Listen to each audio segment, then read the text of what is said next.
4 ans, qui s'appelle l'équipe diocésaine Église Verte. Et cette équipe, on est 5 ou 6, qui essayons de diffuser l'encyclique Laudato Si, et puis surtout la démarche Église Verte. Donc on va le voir dans le montage, la démarche Église Verte, c'est expliqué un peu plus tard. Et alors, on est venu deux, Juliette, alors vous avez de la veine, d'abord elle est jeune, alors que moi je suis vieux, et puis elle revient de la COP 26, donc elle était à Glasgow, donc il pourra y avoir aussi un échange, qu'est-ce qui se passe dans ces COP, enfin, c'est pas le but de la rencontre, mais c'est instructif, quoi. Il y a tout ce qu'on peut lire, et puis tout ce qu'on peut recevoir de quelqu'un qui a participé, quoi, en fait. Donc c'est Juliette Le Sueur, et puis moi-même, Philippe Mouy. Alors j'ai été vicaire général, c'est comme ça que j'ai croisé déjà certains d'entre vous quand je venais à la Mure. Et puis j'ai terminé curé de Saint-Marc, et c'est Armand qui m'a remplacé. Vous voyez, enfin, donc on est en pays de connaissances. Voilà. Et puis j'ai travaillé à l'économie, j'enseignais pendant 35 ans à la faculté de Grenoble, l'économie du travail. Voilà. Alors aujourd'hui on a prévu avec Nino de plonger dans Laudato Si. Donc ça va être un peu long, il y en a 3/4 d'heure quand même, mais il y a beaucoup de textes. Alors j'ai par ailleurs quand même le plan de mon intervention. Alors vous faites circuler, puis vous me rendez, il y en a pour tout le monde. Et puis ça c'est le résumé. Comme ça vous pourrez suivre, et puis garder des notes, voilà. Donc il y a deux feuilles blanches, il y a le plan et le résumé. Et Laudato Si, alors c'est une encyclique, 3,90 €. Si vous ne l'avez pas chez vous, vous devez la prendre, puis vous mettez la monnaie à côté, quoi. Et c'est une présentation qui est quand même assez bien faite. Il y a des commentaires dedans, quoi, dans celle-là. C'est un recto verso? Oui. Non, un recto. C'est l'autre qui est recto verso. Voilà. Il y en a deux. Puis vous me rendez le rab. Oui, voilà. Oui, ça c'est le résumé. Voilà. Donc, j'ai apporté quelques exemplaires de Laudato Si, et puis après, il y a d'autres papiers dont on vous parlera. Enfin, voilà. Alors, vous affolez pas sur les papiers, vous pouvez même les poser près de vous, et c'est vous dire que vous aurez des traces. Voilà, c'est ça. Bon, et alors, en tous les cas, et ça doit être l'ambiance qui doit nous rassembler, non seulement dans la foi, mais aussi dans l'espérance. Et l'écologie, c'est pas triste. C'est pour ça que j'ai commencé par mettre ce petit dessin. Vous voyez, elle avance à grands pas, à la vitesse d'un escargot. Et c'est quand même un peu vrai. Enfin, voilà. Alors, Greta Thunberg, on la connaît bien. On peut apprécier ou pas apprécier ses commentaires. Il n'empêche que plein de jeunes se reconnaissent encore derrière elle et se disent mais c'est ce monde-là qui nous est légué. Donc on est passé un peu de l'époque de l'enfant roi à l'époque de l'enfant un peu juge. Écoutez ces paroles: la souffrance de beaucoup ne doit pas payer pour le luxe de quelques-uns. C'est assez violent. Nous ferons nos devoirs quand vous ferez les vôtres. Et la terre nous est prêtée par nos enfants. C'est un message amérindien qu'on connaît. Alors, qu'est-ce que l'écologie? L'écologie, c'est un Allemand, naturaliste, Haeckel, qui en 1866, disciple de Darwin, il a fait des études sur l'environnement et il a dit c'est une nouvelle science, en quelque sorte. Donc, Haeckel, c'est un écologue, comme on dit physicien ou, vous voyez, chimiste. Et puis, entre 1950 et 1960, on a découvert, à la suite des travaux notamment de ce Haeckel, qu'on pouvait détruire des écosystèmes. Et c'est les écologistes, à ce moment-là, qui sont intervenus, des individus engagés dans la protection de la nature en lien avec nos modes de vie. Et puis, on a découvert que l'écologie devenait problématique dans nos vies. Et c'est là qu'on a fabriqué le concept d'anthropocène, C'est-à-dire, anthropos, c'est l'homme. Hein. Donc, l'univers est marqué par l'empreinte de l'homme, hein, anthropocène, c'est et qui apparaît en 2011. Tout est impacté par les activités humaines. Hein. Alors, avant Laudato Si, l'Église a quand même pris la parole, avait pris conscience, mais c'était que des petites allusions, voyez. Donc, Pacem in terris, paix sur la terre, Jean 23, 63, juste au moment du début du Concile, Vatican II. Hein. Donc, c'est vieux, hein, 60 ans, hein, à peu près. Populorum Progressio, à la fin du Concile, le développement des peuples, qui est une très très grande encyclique. Hein. C'est elle qui a donné lieu à ce que le Secours catholique, le CCFD, plein d'organismes, la Caritas, s'accrochent à ce concept de développement.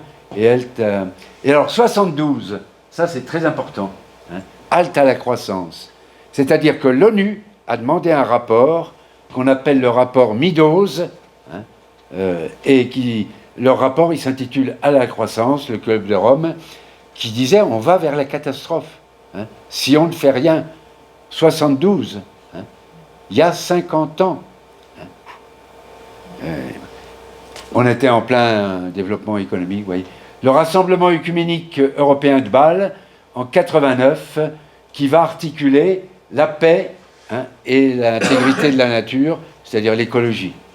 Et puis ensuite, Benoît XVI, qui va faire aussi des allusions à la préoccupation écologique dans l'amour de la vérité, hein, Caritas in Veritate, en 69. Donc il y a bien des prises de parole des chrétiens, hein, mais avec quel impact? Et puis pas uniquement les chrétiens, puisqu'on a vu le rapport du Club de Rome. On a du mal à croire ce que nous savons, à croire, à dire oui, c'est vrai. Vous voyez, c'est ça le... Alors, Laudato Si, elle est publiée, cette encyclique, le 24 mai 2015, hein, il y a 6 ans, le jour de la Pentecôte. C'est pas par hasard. Alors, le journal Libération, le lendemain, il titre « La biomesse est dite ». Pas beau? Le Monde diplomatique, le pape contre le fumier du diable. Edgar Morin, 101 ans maintenant, ce bonhomme. Hein. Cette encyclique, il n'est pas du tout chrétien, hein. Cette encyclique est peut-être l'acte premier d'un appel pour une nouvelle civilisation. Et puis, José Bové, alors ça c'est très beau, le pape renverse les tables des marchands du temple. Bonjour. Alors, le pape s'adresse à tous. Hein. Il s'adresse à tous juste avant la COP 21. Hein. Vous voyez, mai, hein, et la COP est au mois de juin. Octobre. Novembre. Bon. Oui, décembre. On sait lire. Bon, oui, il faut le lire. Donc, c'est la première encyclique entièrement consacrée à l'environnement, hein, et qui appelle une révolution mentale. Et le pape à l'ONU, en septembre, va dire « Pour toutes les croyances religieuses, l'environnement est un bien fondamental ». Alors le sous-titre de cette encyclique, hein, c'est important, vous voyez, « Loué sois-tu hein, », Laudato Si, mais en sous-titre « Sur la sauvegarde de la maison commune ». Sauvegarder, ça veut dire qu'il y a un cri d'alarme qui est poussé par le pape et qui nous menace en quelque sorte. Hein. La prise de conscience ne suit pas. Hein. L'inconscience ou la torpeur domine les esprits, aussi bien chez les responsables que dans le peuple. Hein. C'est au début de l'encyclique. Hein. Il faut sauver l'homme de lui-même, de ses aveuglements. Il y va de sa survie. Chaque fois, c'est une référence à l'encyclique, hein, vous voyez. Il faut s'opposer au fatalisme de ceux qui évoquent le déterminisme de la décadence. Donc, sauvegarder, et dans le sous-titre, la maison commune. Il y va de notre avenir commun. Hein. C'est la cause commune de notre humanité. Alors, Laudato Si, elle a cette particularité, hein, c'est qu'elle n'est pas écologiste, elle est aussi sociale. Hein. La phrase, elle est imprimée hein, sur le résumé. Hein. qu'il faut retenir, je crois, c'est celle-là. Aujourd'hui, dit le pape, nous ne pouvons pas nous empêcher de reconnaître qu'une vraie approche écologique se transforme toujours en une approche sociale qui doit intégrer la justice dans les discussions sur l'environnement pour écouter tant la clameur de la terre que la clameur des pauvres. Une dégradation de notre monde matériel qui pénalise aussi et d'abord les pauvres, qui aggrave les inégalités et qui secrète des conflits. On connaît maintenant des migrants de l'environnement, de la crise climatique. En fait, vous voyez, c'est... Alors, cette articulation entre l'écologie et la vie sociale, elle va être reprise par beaucoup de groupes politiques. Mais le pape, je crois, est un des premiers à souligner cette liaison. On ne sauvera pas la planète si on ne s'occupe pas des inégalités et des gens qui souffrent déjà de la crise climatique. Je crois que c'est le message clé du pape. Alors, voilà le plan. Je vous mets toutes les parties. Voilà l'alerte, le premier chapitre. Il fait un constat impitoyable. Ça se lit comme un roman. Et malheureusement, ce n'est pas un roman, c'est la réalité. Et il a pris beaucoup de conseils scientifiques qui l'ont aidé à rédiger ce bilan de la première partie, l'alerte. Les implications du lien entre environnement et activité humaine au regard de la parole de Dieu. Vous vous souvenez de Descartes, nous sommes maîtres et possesseurs de l'univers. Et puis les chrétiens, comme tous les autres êtres humains, avec les 30 Glorieuses et puis bien d'autres, l'industrialisation, on s'est engouffré et puis on a, bon an mal an, utilisé la terre, consommé la nature, quoi, en fait. Bon. Et le pape s'explique, qu'est-ce que ça veut dire, la phrase dans la Genèse, l'homme doit dominer la nature, dominer, la sauvegarder, l'entretenir, enfin. Donc c'est intéressant à lire parce que il débat avec ceux qui critiquent et avec Descartes et d'autres. Alors l'analyse des racines humaines, c'est là qu'il va beaucoup parler du système économico-politique, la technostructure, comme il dira, dans le chapitre 3, et puis après, la nécessité d'ouvrir le chemin d'une conversion à l'écologie intégrale, dans le chapitre 4, et puis des propositions. Et il est très très concret. Non, on va y revenir. Alors cette encyclique, elle ressemble à une démarche pénitentielle. Regardez, il y a un problème dans ma vie, dans ma planète. Deuxièmement, cela m'invite à la conversion, en m'éclairant par la parole de Dieu. Entrer en examen de conscience, qu'est-ce qui ne va pas dans ma vie? Quelle est la mauvaise trajectoire que j'ai prise? La question des paradigmes et la reconnaissance de ma responsabilité. Le chemin de réparation à l'écologie intégrale, faire pénitence et face au risque d'une conversion feu de paille, se nourrir d'une pédagogie écologique intégrale. Donc il a pris le schéma de la confession, si vous voulez, de l'examen de conscience de chaque être humain ou de la collectivité. Je crois que c'est pas inintéressant. C'est pas, vous voyez, c'est une démarche. Alors c'est à un niveau spirituel, on n'est pas obligé de l'exposer à des non-croyants. Mais tout être humain, il réfléchit lui-même. Il réfléchit où vais-je, que faire? C'est Kant, ça, enfin, avec toute la morale. Alors l'encyclique Laudato Si, son objectif, ça n'est pas de recueillir des informations ni de satisfaire notre curiosité, mais de prendre une douloureuse conscience, d'oser transformer en souffrance personnelle ce qui se passe dans le monde, et ainsi de reconnaître la contribution que chacun peut apporter.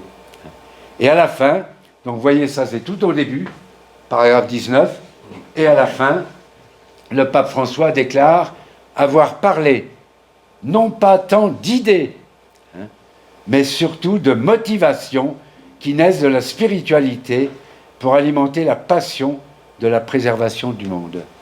Il fait de l'écologie une démarche spirituelle en même temps. Alors il y a 3 clés de lecture.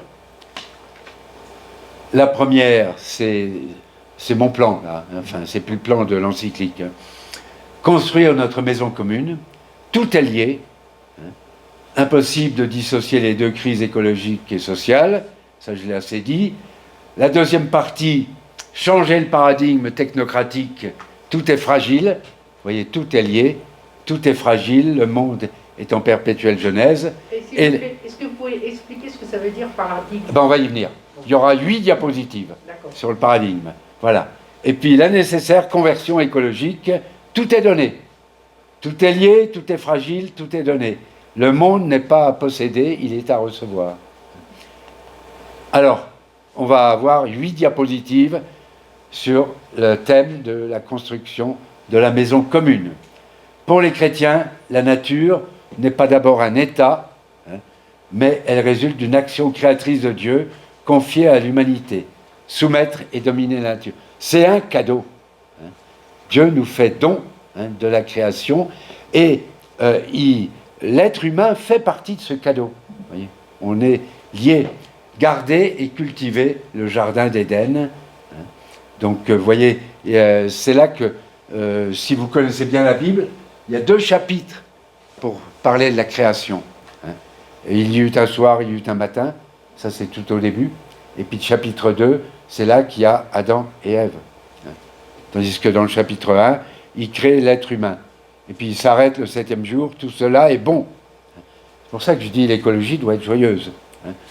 L'action transformatrice de l'homme participe à l'achèvement d'un monde en perpétuelle genèse. Alors moi j'ai mon interprétation, Nino, on va voir comment il réagit, de la création. Hein. On dit il y a la création, puis il y a le péché originel, puis il y a le mal qui tombe. Moi j'ai envie de dire, la création, elle n'est pas terminée. On est tous appelés à être co-créateurs. Hein. Et on doit continuer. Et le pape n'arrête pas, dans toute son encyclique, de nous inviter à corriger le tir et à être vraiment des bons co-créateurs avec lui. Si vous voulez, il y a un inachèvement du monde, sinon on serait des pantins, hein, on serait manipulés par Dieu, on ne sait pas comment. On est appelé à améliorer notre situation commune et vraiment les uns avec les autres, hein, dans plus d'égalité. Donc l'action transformatrice de l'homme participe à l'achèvement, vous voyez, d'un monde. Le royaume dont parle Jésus, hein, il est tout proche. Il est déjà là, mais pas encore pleinement. C'est pour montrer la cohérence de l'encyclique, de nos réflexions personnelles et puis de la théologie. Dieu a créé l'univers avec un projet de vie où l'homme a une place à part. Alors ça, Juliette pourra dire des petits mots aussi là-dessus. Nous les chrétiens, on considère qu'on n'est quand même pas comme le ver de terre. Hein. On n'est pas à égalité. En ce moment, il y a des écologistes qui sont un peu excessifs. Voilà. Je crois que l'être humain, il a quand même une place à part. C'est pas pour ça qu'il faut faire n'importe quoi avec les animaux. Hein, mais on voit bien qu'il y a une différence. L'anthropologie chrétienne est une anthropologie de la liberté qui ne va pas sans risque. Ce qu'on appelle anthropologie, c'est le mode de vie. Hein, c'est ça que ça veut dire. Et puis appelle à sortir de la toute-puissance et de la domination. Alors, construire notre maison commune, on continue à approfondir ce que dit le pape. Il est impossible de dissocier les deux crises, écologique et sociale. Tout est lié 15 fois. Hein, c'est répété dans le... Et un exemple où tout est lié, en Dieu, on voit jusqu'à quel point sont inséparables la préoccupation pour la nature, la justice envers les pauvres et l'engagement pour la société et la paix intérieure. Tout est lié. On ne peut pas être uniquement quelqu'un qui va se bagarrer pour la justice sans trouver la paix en soi et autour de soi. Voyons. Une règle de justice, on ne peut pas continuer à faire à l'homme ce qu'on a fait à la nature. Ça, c'est des paroles du pape. Hein. Alors, le pape, il est plein d'humour. Hein. C'est un plaisir de l'écouter, de le lire. Hein. Écoutez cette phrase. Nous possédons trop de moyens pour des fins rachitiques et limitées. Il nous montre du doigt. Vous n'avez pas honte avec votre 4x4 qui enfume toute la vallée? Vous voyez, c'est ça, quoi. Des fins rachitiques et limitées. Enfin, ouais. Et ça, c'est dans l'encyclique, hein, 203. Pour François, la crise, elle est d'abord éthique et spirituelle. La religion doit favoriser à la fois le respect de l'environnement et la cohésion sociale. Donc c'est un refrain, hein, vous voyez. Et de nombreux appels à se référer à la règle d'or. Hein. Ne faites pas aux autres, enfin, faites aux autres ce que vous voudriez qu'ils vous fassent à vous-même, hein, en invitant à se dessaisir de soi pour l'autre. Construire toujours notre maison commune, la troisième diapo, pour établir une harmonie sereine, une harmonie avec la création. Sortir de notre anthropocentrisme, être centré sur l'être humain, vous voyez, déviant, qui nous fait croire que toute la création a été faite pour servir l'homme. Ben non, la création, nous, on est au-dessus, mais on est dedans. Elle n'est pas uniquement pour servir l'homme. Sortir de l'approche trop verticale des choses, où l'homme est au-dessus, qui surplombe, et préférer la relation horizontale. Il y a un grand écologue, Jean-Jacques Brun, j'aime bien, moi, qui est ingénieur au CEA. Il dit, quand je rentre chez moi, j'ai un être, je mets la main dessus. Salut. Vous vous rendez compte? Vous voyez, il n'est pas au-dessus.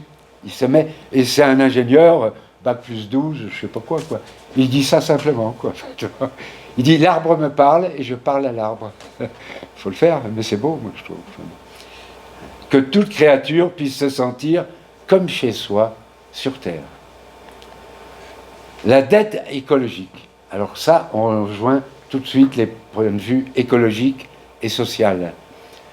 Il y a une vraie dette écologique, particulièrement entre le Nord et le Sud, liée à des déséquilibres commerciaux avec des conséquences dans le domaine écologique, liées aussi à l'utilisation disproportionnée des ressources naturelles.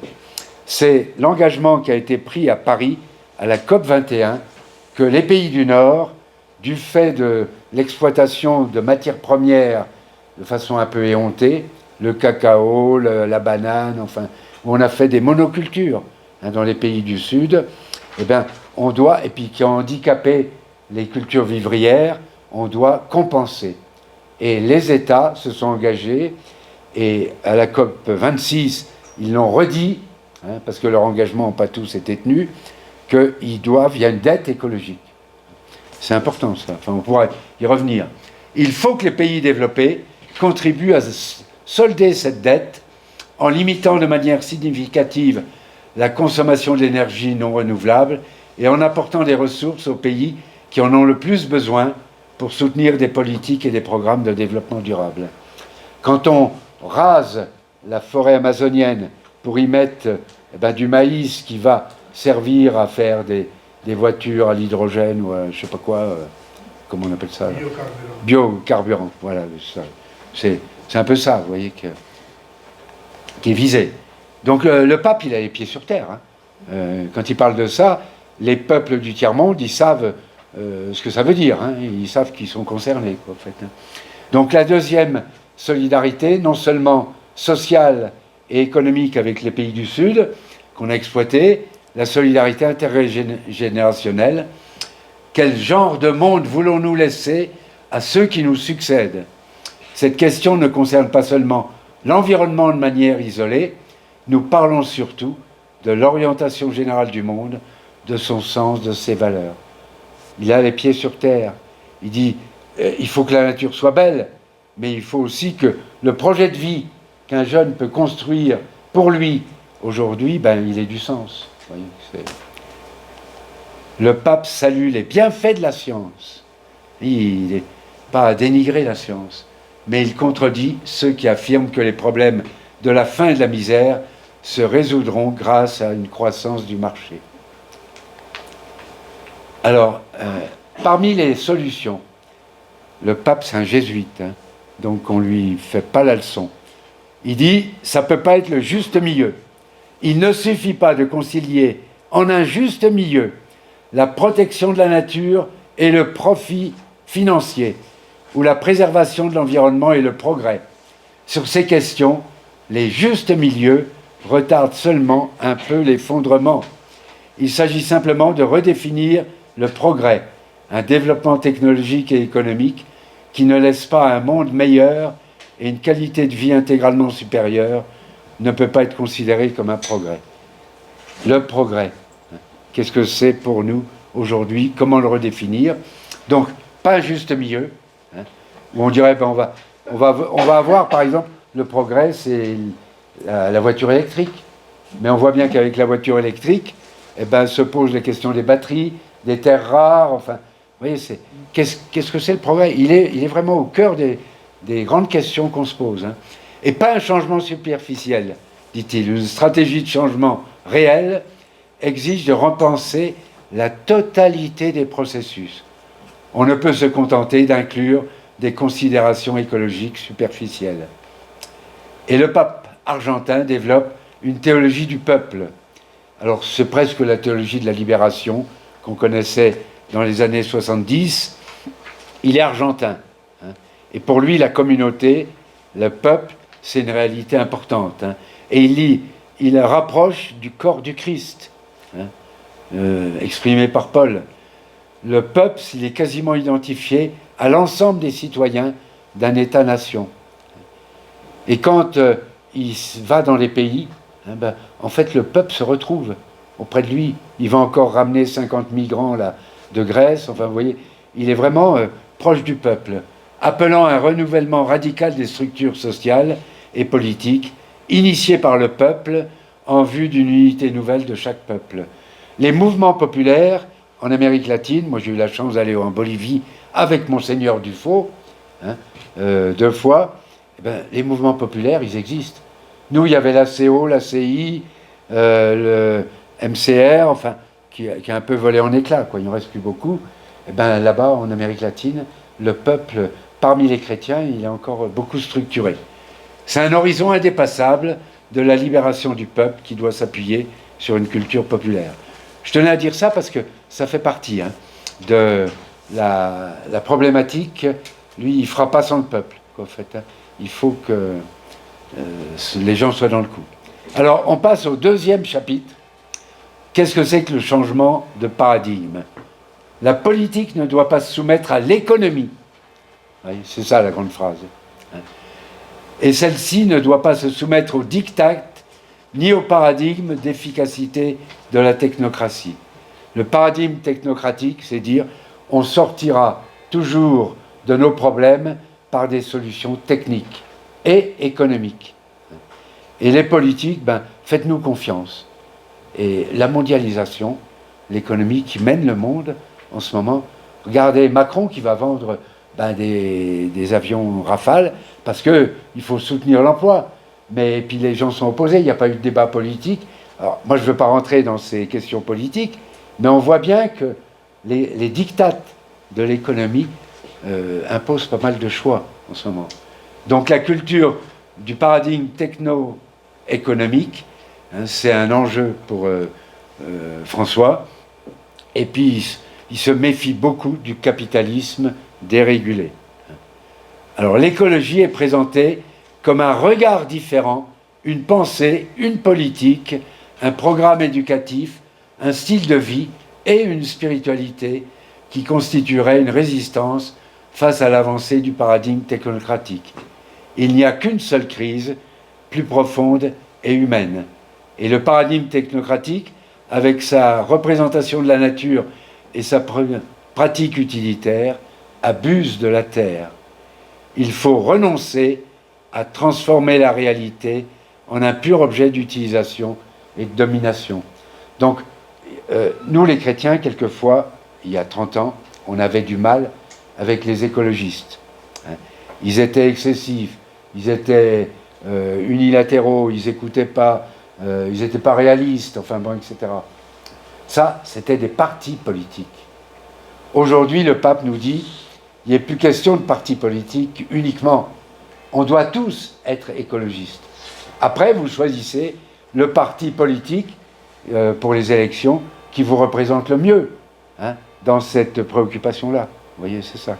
C'est pour ça qu'il va falloir étudier les propositions écologistes des différents partis politiques à la présidentielle. Vous voyez. Et ce n'est pas forcément Jadot qui représentera tout. Il y aura peut-être d'autres propositions. Que ce soit clair. Non, on a eu une méfiance terrible et Et puis alors il y en a d'autres qui se sont engouffrés complètement. Enfin, mais écoutez, Cyril Dion, par exemple, c'est un bonheur. C'est un bonhomme qui est à l'aise, qui n'est pas ligoté par les partis politiques, et en même temps, qu'est-ce qu'il fait? Eh ben, il avance, mais tu pourras en dire plus. Moi, j'aime bien ça. C'est lui qui vient de faire encore un film, L'Animal. Ouais. Donc, changer le paradigme, c'est changer nos comportements individuels et changer les structures économiques et financières. Il lance l'appel dès le début, paragraphe 13. Le défi urgent de sauvegarder notre maison commune inclut la préoccupation d'unir toute la famille humaine dans la recherche d'un développement durable et intégral, car nous savons que les choses peuvent changer. On sait qu'elles peuvent changer. Et puis à la fin de l'encyclique, il s'agit d'ouvrir le chemin à différentes opportunités qui n'impliquent pas d'arrêter la créativité de l'homme et son rêve de progrès, mais d'orienter cette énergie vers des voies nouvelles. Donc il ne s'agit pas d'arrêter le progrès, mais de l'orienter. Donc on voit bien technocratique que ce ne soit plus l'économie qui domine, que le politique reprenne sa place. Or l'Europe essaye. Je crois qu'il y a des instances quand même où on s'exprime d'un point de vue politique. En fait. Donc changer le paradigme technocratique encore, il y a un sujet qui a quand même été épineux et qui a fait discuter à la sortie de l'encyclique. C'est est-ce qu'il faut connaître la décroissance? Est-ce que demain, on aura moins à manger, moins de voitures, moins... Alors écoutez le pape. Nous savons que le comportement de ceux qui consomment et détruisent toujours davantage n'est pas soutenable.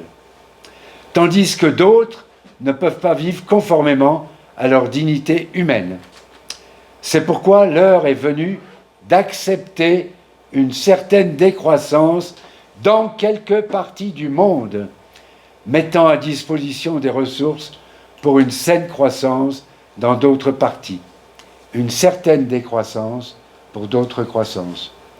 Juliette, elle va vous dire, moi, j'achète plus des nippes toutes neuves. C'est fini. Je trouve, j'ai une garde-robe dans laquelle je peux piocher. Et puis, il y a des magasins qui vendent des trucs usagés qu'on peut récupérer. Et ça ne fait pas venir un tissu de Chine. Voilà. C'est ça que ça veut dire. La décroissance. Et puis, regardez Juliette, elle est toujours nickel. Toujours bien habillée. Elle me surprend. Beaucoup mieux que moi. Moi, c'est des vieux pullovers. Enfin bon. Vous voyez, c'est ça que ça veut dire. La décroissance, c'est pas demain, on mange plus. Mais c'est on vit autrement, en fait. Et alors, Nicolas Hulot, pourtant on dit du mal de lui, mais quand même j'avais repéré cette phrase. De gré ou de force, nous allons entrer dans une croissance et une décroissance sélective. Alors, on peut connaître la croissance verte. C'est, la croissance verte, ça va être une croissance, par exemple, eh ben, au lieu de venir chacun avec sa voiture à la messe, des villages environnants, on vient à 4 dans la même voiture. C'est une croissance verte. On garde la voiture, mais on est 4 dedans au lieu d'être chacun dans la sienne. Enfin, pour prendre des exemples. Changer de paradigme, la fragilité nous oblige à inventer du nouveau, des nouvelles relations avec la nature et de nouvelles façons de vivre ensemble. Alors on rejoint Saint Paul, la création gémit en douleur d'enfantement. Elle attend avec impatience la révélation des enfants de Dieu. C'est un appel direct à nous, ça. Bon, et c'est vieux, c'est il y a plus de 2000 ans, cette parole. Et puis j'aime bien cette parole de Jean-Pierre Dupuis, c'est un philosophe qui est un peu célèbre. Le changement le plus radical devra être le renoncement à l'optimisme béat de ceux qui croient qu'il y aura une solution technique aux effets du réchauffement. Pas de solution technique, c'est des solutions sociales et collectives. Voilà, alors maintenant on passe à la troisième partie. Ça va? Oui. On respecte toi aussi, je suis désolé. Bon. La nécessaire conversion écologique. On ne peut se contenter de corriger notre rapport à la nature. Il y a une attitude intérieure à adopter, de protection et de service.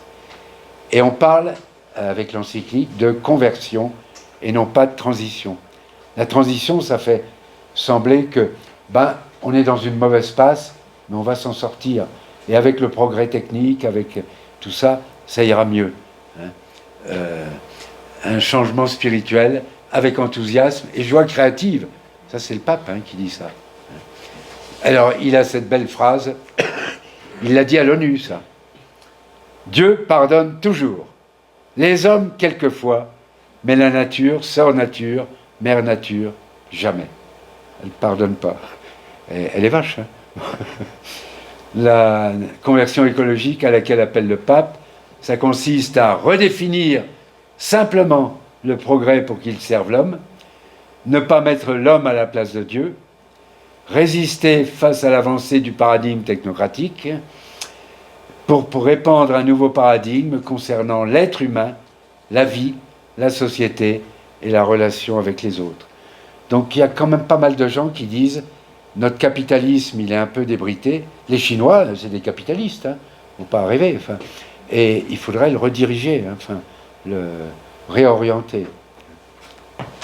Alors, là, on va décliner quel type de conversion nous propose le pape. À l'écologie intégrale. Il ne s'agit pas d'intégrisme, mais une vraie conversion. C'est un appel plus fort que l'idée de transition écologique, car elle renvoie à la crise morale de la modernité et à la nécessité de retrouver les vraies valeurs. Il s'agit de rechercher une unité de pensée et d'action. Une conversion à l'écologie intégrale, c'est une conversion qui va à la racine, qui va qui est dans nos profondeurs, qui nous touche. On se sent, par exemple, vous devez avoir autour de vous, et particulièrement chez les jeunes, des gens qui sont éco-anxieux. C'est-à-dire que, alors heureusement qu'il n'y en a pas trop, et qu'ils ne se suicident pas encore, mais quand même, il y a cette anxiété, vous voyez, c'est ça, quoi. Écologie intégrale, je suis pris aux tripes. Alors nous, moi j'ai eu la joie de rencontrer Jean Jouzel, il dit on est au pied du mur. Mais, alors il s'adressait à des gens de nos âges. Vous êtes beaucoup plus jeunes. Voilà. Mais il dit, nous, on ne connaîtra pas le réchauffement climatique. Dans 5 ans, dans 10 ans, dans 20 ans, on est mort. Mais les générations suivantes, ils peuvent être anxieux. Donc, conversion à l'écologie intégrale, pour le pape, c'est pas rien. C'est vraiment, on doit être touché aux profondeurs. Alors, une conversion à la sobriété heureuse, la spiritualité chrétienne propose, dit François, une croissance par la sobriété et une capacité de jouir avec peu. La sobriété est vécue avec liberté et de manière consciente, est libératrice. Et il termine l'encyclique avec la sobriété heureuse, c'est-à-dire faire le choix de l'essentiel par rapport au superflu. Ça rend authentique et ça donne une approche positive de la limite. Donc, une conversion à l'écologie intégrale, à la sobriété heureuse, et une conversion qui nous unit davantage. Le Nord et le Sud, les riches et les pauvres de nos pays. Il nous faut une nouvelle solidarité universelle. Cette conversion implique la conscience amoureuse de ne pas être déconnecté des autres créatures, de former avec les autres êtres de l'univers une belle communion universelle. C'est le pape François, et c'est François d'Assise, une communion avec toute la nature. Le loup de Gobiot, qui l'apprivoise, les petits oiseaux. Et c'est pas de la poésie, c'est vraiment se dire, mais qu'est-ce qu'on faisait pour connaître que des ennemis parmi les animaux, oui. Et Gandhi disait, vivre simplement pour que les autres puissent simplement vivre. Donc qui nous unit tous. Et puis, quatrième caractéristique, une conversion capable de régénérer l'humanité. Il y a besoin d'un peu de souffle, quoi. On sent bien que la guerre froide, elle n'est pas loin, quoi, en fait. Un temps à vivre, non dans l'angoisse ou le repli sur soi, mais comme une formidable opportunité historique pour modifier nos façons de vivre. Et pour cela, eh bien, il prend le concept de résilience, c'est-à-dire réintroduire dans la nature nous-mêmes, en s'ouvrant à la pensée écosystémique. Je suis lié à la petite plante. Moi, j'étais en montagne une fois avec une Suisse qui est écologiste. Et puis, par malheur, j'ai écrasé une belle fleur. C'était une gentiane. Il me dit, Philippe, t'as pas honte? Je lui dis, bah oui, j'ai pas fait gaffe, quoi. Mais, ouais, écosystémique, quoi, en fait, bon. Et avoir une pratique qui enrichit le vivant au lieu de vouloir s'en affranchir. Le vivant, hein, c'est parmi les non-humains. Hein. Il y a le vivant humain et puis le vivant non-humain. Nous sommes plastiques, capables de changer dans le bon sens. Et puis, les constituants de la conversion, alors, entendre les alertes scientifiques. Ça, le pape y insiste beaucoup. Heureusement qu'on a le GIEC, par exemple. Et débattre sérieusement des enjeux et des signaux. Il ne s'agit pas uniquement d'être accablé par les rapports scientifiques.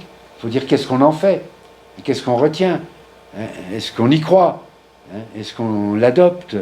Donc pas question de léguer aux nouvelles générations une planète déréglée et de sacrifier les générations actuelles non plus. On ne va pas se mettre à arrêter tout de suite la voiture alors qu'il y en a pour leur travail qui en ont besoin. Donc une conversion spirituelle articulée au sens de l'aventure humaine autour d'un projet d'accès équitable au développement pour tous. Donc on voit bien le sens des autres encycliques, Populorum Progressio, le développement intégral. Alors, il est très concret à la fin de l'encyclique. Elle n'est pas que institutionnelle. Donc, vous voyez, agissons localement, il y a tout un paragraphe, ralentissons, redéfinissons le progrès, agissons de façon éthique, renonçons au consumérisme obsessif, prêtons attention à la beauté. Chaque fois, c'est un paragraphe, c'est pas uniquement un slogan, hein. Il développe, hein. Et vous connaissez, il parle bien. Hein. Ces petits gestes peuvent changer le monde. Alors, et maintenant, 6 ans après, eh bien, tout le monde met de l'écologie dans ses discours. Hein. Et puis, alors, est-ce qu'il s'agit de convaincre ou de contraindre? Il s'agit de motiver et pas de culpabiliser, de responsabilité et pas de faire peur, de susciter le désir et l'espoir et pas punir. Voyez. Le monde est plus qu'un problème à résoudre. Il est un mystère joyeux que nous contemplons dans la joie et dans la louange, dans lequel l'Esprit de Dieu permet que quelque chose de nouveau puisse surgir. Alors après, c'est l'Église verte. Alors je vais passer le relais. C'est là. Ah, et puis, on débattra après, hein, on va regarder la présentation, l'application, une forme d'application concrète par le label Église verte, et qui nous donne des moyens. Alors, voilà. Je vais mettre un minuteur parce qu'on va péter notre timing sinon. Non, regarde, il est 11h15. Alors, du coup, Église verte, c'est un label œcuménique qui a été mis en place par la Conférence des évêques de France, la Conférence des évêques orthodoxes et les fédérations protestantes. Ça existe depuis 2017. Ça a été mis en place à la suite de l'encyclique et de la COP 21. Voilà, donc dans le diocèse de Grenoble, je ne sais pas si vous avez lu la lettre de l'évêque qui est sortie en 2019. Donc l'évêque nous invite, nous, toutes les communautés de l'Isère, à rentrer dans une démarche écologique de conversion intérieure à l'écologie intégrale, individuellement et en groupe. Et pour ça, on a décidé de s'appuyer sur l'outil du label Église verte, parce que c'est un outil clé en main, parce qu'il est hyper bien fait, qu'il y a des gens qui ont très bien travaillé dessus, et que nous, on ne se sentait pas de réinventer un truc très bien qui existait déjà, et qui en plus est clé en main.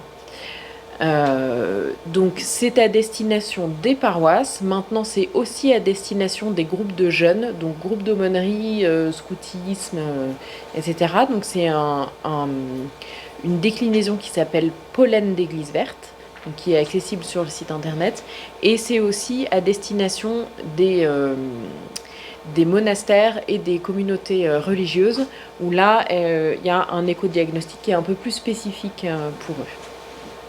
Voilà. C'est un outil qui compte, la carte elle n'est pas tout à fait à jour, il y a beaucoup plus de points de partout maintenant sur la carte. Il y a à peu près 600 communautés en France qui sont rentrées dans une démarche alors c'est une démarche de labellisation, mais c'est surtout une démarche d'action.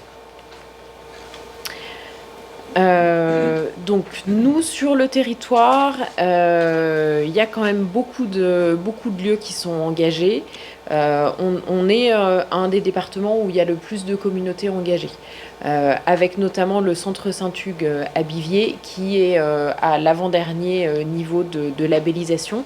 Du coup, ça veut dire que c'est un lieu ressource aussi pour les nouvelles communautés, parce que eux, ils sont rentrés dans le label pratiquement depuis le début. Enfin, ça fait à peu près 4 ans qu'ils sont rentrés dans la démarche, et il y a eu énormément de choses de faites au centre spirituel, donc ils ont de l'expérience, on peut les solliciter.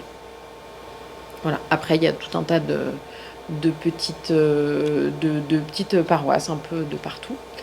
Le principe de l'outil, donc il y a un éco-diagnostic qui donne des questions sur des thèmes bien particuliers que je vais vous présenter après. Et en fonction des réponses qu'on va faire, on va avoir un niveau de labellisation. L'éco-diagnostic, il nous permet, dans les questions qui sont posées, il nous permet d'amener une réflexion sur des sujets auxquels on n'aurait pas pensé, et où on n'aurait pas pensé aller aussi loin, où on n'aurait pas pensé que c'était possible. Le guide, c'est... sur le site internet, en fait, il y a tout un tas de fiches techniques qui sont téléchargeables, donc c'est accessible à tous, hein. Vous pouvez y aller sans être inscrit au label, et donc en fonction de l'action que vous avez envie de faire, vous pouvez regarder sur le site s'il y a une fiche technique qui va aider et qui sera une ressource pour pouvoir mettre en place l'action que vous avez décidé de mettre en place. S'il n'y a pas de fiche technique, nous on est là, on est aussi on est vraiment une ressource pour les équipes. Et puis, sinon, si nous, on ne sait pas, on vous met en lien avec des gens, on pense qu'ils savent. Voilà, la communauté commence à être assez importante. Voilà, donc ça, c'est un des thèmes. Donc, la vie paroissiale. Donc, on invite les communautés à s'engager dans le respect de la création à travers les célébrations, les temps de prière, les événements, la catéchèse, et que ce soit visible aussi vraiment, de façon claire sur les outils de communication. Il y a une partie sur la gestion des bâtiments, donc la gestion énergétique des bâtiments, et qu'est-ce qu'on en fait de ces bâtiments-là. Est-ce qu'on met à disposition pour des activités qui sont éco-responsables ou pas. Donc la troisième partie, c'est l'utilisation des terrains. Donc il y a des endroits où il y a du terrain, puis il y a des endroits où il n'y en a pas.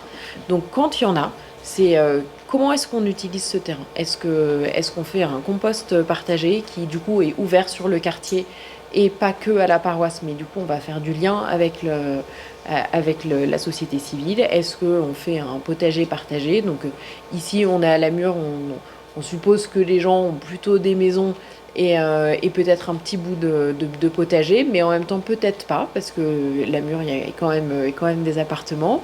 Peut-être qu'un potager partagé, collectif, où justement on sort de chez soi, on va jardiner avec d'autres et pas tout seul dans son jardin, où on va créer du lien social. Tous ces lieux de compost, potager, nichoir à oiseaux et tout ça, sont des lieux de lien intergénérationnel extraordinaires, avec des vraies transmissions de savoir. Et sont aussi des lieux de mixité sociale et de communauté, où on peut être avec la communauté des chrétiens, mais aussi vraiment ouvert sur la ville, ouvert sur la communauté civile. Voilà. Et donc dans l'utilisation des terrains, il y a aussi qu'est-ce qu'on met dans l'observation, dans la contemplation de ce qui se passe là. Là, voilà, vous êtes en pleine nature, il y a pas mal de choses à faire. Un des piliers, c'est l'engagement dans la société, justement. Donc c'est important de vivre cette conversion dans nos communautés, en communauté, mais c'est aussi très important de s'ouvrir sur la société locale et sur les associations qui sont les associations civiles qui sont déjà très engagées, qui sont déjà très en avance et qui ont énormément de choses à nous apprendre. Du coup, c'est aller vers eux, faire du lien, voir avec eux qu'est-ce qu'est-ce qu'on peut apprendre d'eux, qu'est-ce qu'on peut leur apporter. Et le dernier, c'est les modes de vie de chacun. Donc dans l'éco-diagnostic, on est encouragé à prendre conscience de l'impact de nos choix, de nos modes de vie personnels. Voilà, à repenser nos modes de consommation, nos modes de déplacement, etc. Notre épargne financière, très important. Voilà. Et donc on évoque les R du zéro déchet: recycler, réparer, réutiliser, réduire. Il y en a un cinquième qui est rendre à la terre, c'est composter. Voilà. Donc pour démarrer le label Église Verte, c'est très simple. Il faut envoyer un email à Église Verte en disant voilà, on est prêt à partir nous dans cette démarche-là. On a créé une petite équipe, on se lance. Voilà. Donc les fiches pratiques dont j'ai parlé déjà. La présentation Laudato Si, vous venez de la voir. Et puis nous, localement, on a mis en place aussi d'autres choses. Donc je vous ai apporté ça. Donc, on édite un petit livret au niveau du diocèse qui s'appelle « Vivre l'écologie intégrale dans le diocèse de Grenoble-Vienne ». Et donc ça, c'est un programme annuel de toutes les choses qui sont proposées et par l'équipe diocésaine et par d'autres structures, donc notamment le Centre théologique de Mélan, où là, il y a des choses qui sont proposées qui sont plutôt théologiques, un peu du haut niveau. Le Centre spirituel Saint-Hugues qui propose des choses vraiment les mains dans la terre, qui propose notamment pas mal de choses avec le Centre Terre Vivante, qui est du coup beaucoup plus près de chez vous que de chez nous. Voilà, qui est vraiment un lieu de ressources qu'on peut solliciter. Le CCFD Terre Solidaire propose des ateliers aussi qui sont vraiment extrêmement bien faits. Et le CCFD, il y a juste besoin de les appeler et d'organiser un atelier avec eux, et ils viennent. Et voilà. Donc ça permet d'avancer. Le livret, vous l'avez là-bas sur la table. Oui, il y en a plusieurs exemplaires.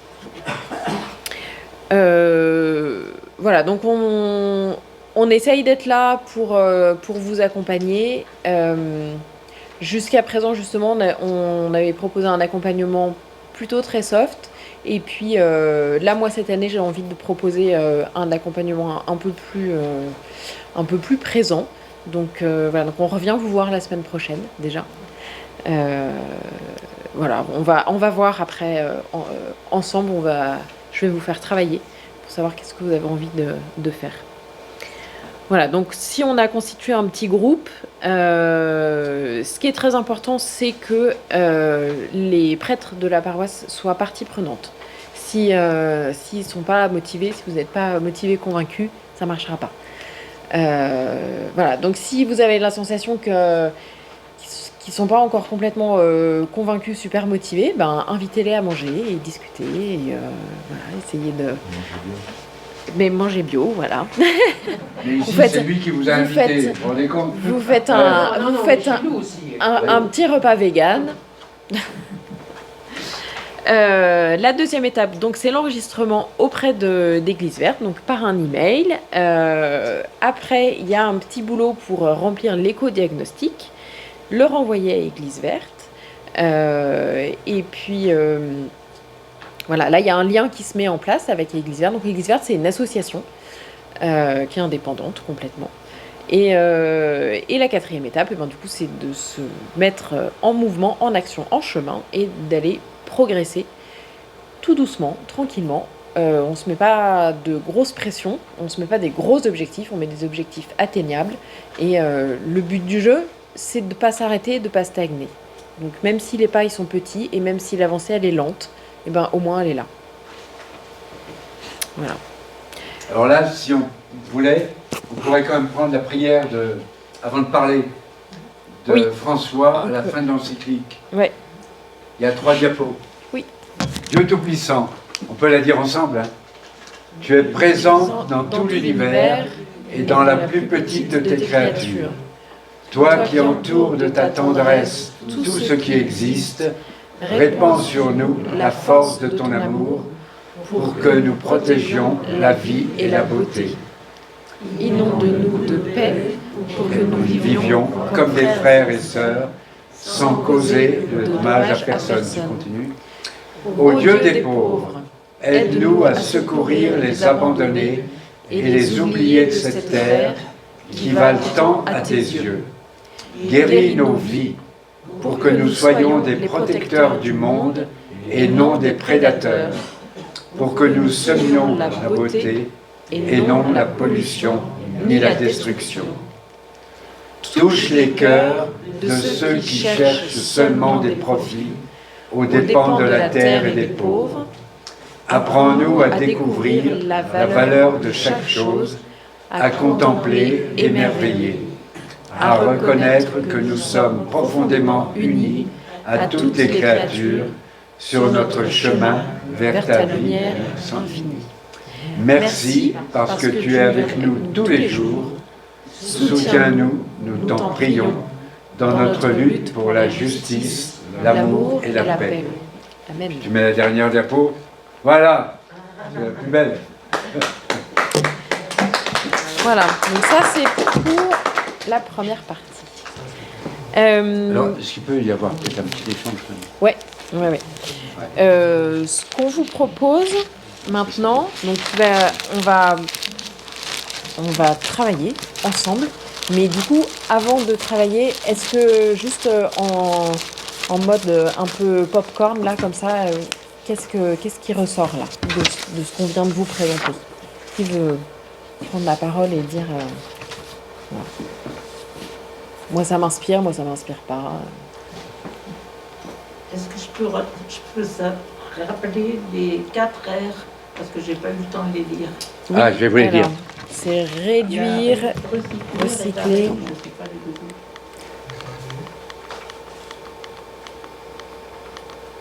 Voilà. Recycler, réparer, réutiliser, réduire et rendre à la terre. Rendre à la terre. C'est les 4 R de François. Hein. Rendre à la terre, c'est quoi? C'est composter. Ah, oui. C'est le cimetière aussi. Oui, ben, c'est ce que je pensais un peu, mais pas compost. Mais officiellement, François, il a mis les 4. Ouais. Et dans la démarche zéro déchet, on parle des 5 R. Et sur l'encyclique, on vous a accablé ou quoi? Le compost, ça peut être réutilisé aussi. Hein. Oui. Oui, rendre à la terre pour qu'elle le transforme. Oui. Mais moi j'ai beaucoup aimé votre topo, à la fois parce que vous êtes joyeux. Ben, il faut. C'est très important, Ouais. et puis hypertonique, et ça c'est besoin aussi. Hein. Merci.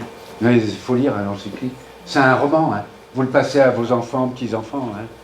Oui, 4 euros, vous vous rendez ça compte? se lit très C'est facilement. que dalle. C'est lisible. Des fois, les encycliques, quand un pape écrit, c'est pas tout à fait... Enfin, voilà. Quand on lit, on se dit, ok, en français, dans le texte, ça veut dire quoi? Là, pas du tout. C'est vraiment accessible. Oui. Alors, ce qui est curieux, c'est que nous, les catholiques, on a été beaucoup plus lents à le lire, ce texte, que les non-baptisés. Hein, vous voyez, José Bové, le soir même, il avait tout lu. Hein. Enfin, et José Bové, c'est pas un pilier d'église. Hein, enfin, mais en même temps, il est sensible à ça, il s'est dit... Et puis alors, le pape l'a vraiment travaillé, hein, cette encyclique. Alors que Fratelli Tutti, c'est la synthèse de toute la pensée du pape. Il y a plein de copier-coller. Alors, c'est un peu plus dur à lire, je trouve. Enfin, Alors, mais c'est magnifique, quoi. donc, vos retours. Ça va? Vous êtes plombé ou ça va? Moi, j'avais commencé à la lire, j'étais encore au Sénégal. Après, beaucoup de choses s'ajoutent toujours, donc finalement on dit, bon, je vais continuer, et après on continue. Mais il y a un aspect qui me semble... Alors, en fait, j'ai l'impression qu'on prend conscience des choses, mais qui sont des choses qui ne sont pas de maintenant. Pas du tout. Mais qui durent depuis longtemps. Bien sûr. Quand on commence à se rendre compte Oui. que il faut pas les négliger. Oui. Maintenant on parle de migrants climatiques comme si c'est un problème qui va se présenter dans le futur, or que c'est un problème qui existe déjà depuis des dizaines d'années. Au Sahel, dans les années 70, il y a eu une grande sécheresse qui a provoqué des mouvements de population qui étaient des migrants climatiques. Oui. Parce que Oui. s'ils ne pouvaient plus vivre à cause de la sécheresse là où ils étaient, ils ont été obligés de se déplacer. À ce moment-là, il s'agissait de déplacements à l'intérieur du pays. Oui. Hein, Oui. Continental. Non, du pays même, sans du aller pays. même... Oui. Alors le gouvernement donnait des terres et il y a des villages entiers qui se sont déplacés parce que là où ils vivaient, il n'y avait plus d'eau, il ne pleuvait pas, tout était sec, tout brûlait. On leur a donné des terres à des endroits où il y avait quand même un peu d'eau parce qu'il y avait encore un fleuve qui passait, qui était un peu alimenté, ils se sont déplacés. Donc, voilà, ce sont Oui. des problèmes qu'on pense, ils vont venir, mais non, les problèmes sont déjà là. Oui. Et je pense que Donc c'est ça la sur lequel différence, il faut- ouais. La différence, c'est que les réfugiés climatiques, en fait, ils vont arriver chez nous aussi. Voilà, Et en alors, fait, le problème, jusqu'à c'est que présent, ils se comme- déplacent plutôt localement. Mais donc, pour la petite anecdote, quand il y a des grosses épisodes, des grosses périodes de canicule sur Grenoble, Champs-Rousse est envahi. Voilà. Hein, soudainement, il y a des gens qui prennent des locations pendant 15 jours à Champs-Rousse et ils descendent travailler. Voilà. Donc ça, c'est la réalité chez nous aussi. Pour l'instant, ça reste anecdotique, hein, mais c'est déjà le cas. Aussi, il y a de Ouais. plus en plus de gens qui viennent habiter sur la Ouais. mur, qui travaillent à Grenoble. Ouais, parce que bah oui, ils sont à la fraîche. Et ça fait depuis Ouais. quelques années déjà. Oui. Loin de la Pas de pollution. cette année. Et loin de la pollution. Plus, hein. Alors, Philippe vous a parlé du rapport du GIEC tout à l'heure. Donc le GIEC, c'est le groupement intergouvernemental des experts du climat. C'est 800 scientifiques, c'est pas 80, hein, c'est 800 scientifiques du monde entier qui étudient le climat et qui publient un rapport. Donc il n'est pas annuel, hein, ce rapport. Il est tous les, je sais plus combien d'années. Et donc il est en plusieurs parties.